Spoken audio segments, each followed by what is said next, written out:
Hey guys, today I'll be picking the National to Padlock. It's got the number 844 and made in Taiwan. Nothing on the back. So I got this lock from a buddy at work. Thanks Billy for the lock.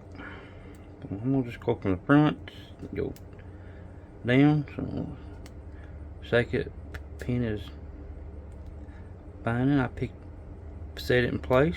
To the back, nothing.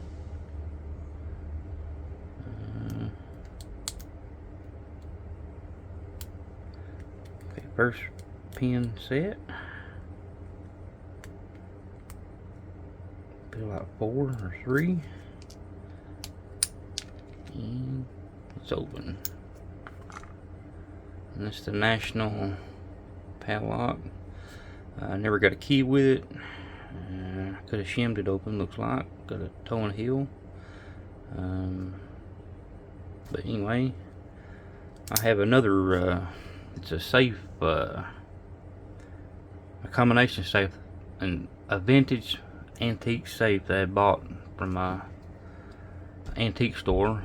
It also is a national safe, or a national lock.